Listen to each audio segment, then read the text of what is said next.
Concernant la potence de Haman, un enseignement intéressant nous est confié par nos sages qui raconte que lorsque Haman décida de dresser la potence, eh bien, le Saint béni soit-il appela auprès de lui les arbres de la création et leur demanda « Mais lequel d'entre vous consentirait à servir de potence pour ce méchant ?»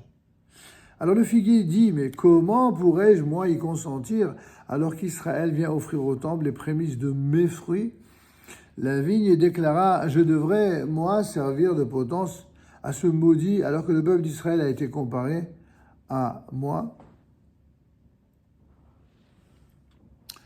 Tu as fait émigrer, dit le texte dans le psaume 80 au verset 9, tu as fait émigrer une vigne d'Égypte. Et donc la vigne, c'est bien sûr par excellence la plantation qui va servir la sainteté, le kidouche, etc. Le grenadier, quant à lui, le grenadier, dit « Mais moi aussi, je suis le symbole d'Israël, comme on le voit dans le Cantique des Cantiques, au chapitre 4, verset 3.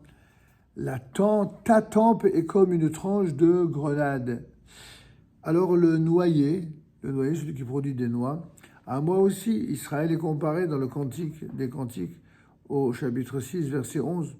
Je suis descendu dans le verger au noyer. Arrive enfin le cédratier qui dit, vous savez, le cédratier, celui qui produit ce fruit merveilleux qu'on appelle le cédra, ou le hétrog en hébreu. Eh bien, il dit, mais comment me prêterais-je à pareil supplice alors que mon fruit a été choisi pour la mitzvah des Arba Minim, c'est-à-dire les 4 espèces de la fête de Sukkot. Finalement, intervient la ronce qui est venue offrir son bois en disant, écoutez-moi, je n'ai de mérite d'aucune sorte, contrairement à vous, messieurs les bois. Moi, je n'ai pas de mérite.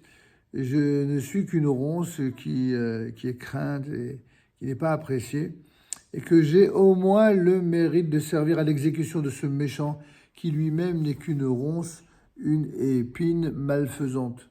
Ainsi la potence fut dressée en bois de ronce, nous enseigne le Talmud, et ce devant la porte de la maison d'Aman, qui lui-même en vérifia les mesures et montra à ses serviteurs comment il était fier d'annoncer que Mordechai serait pendu.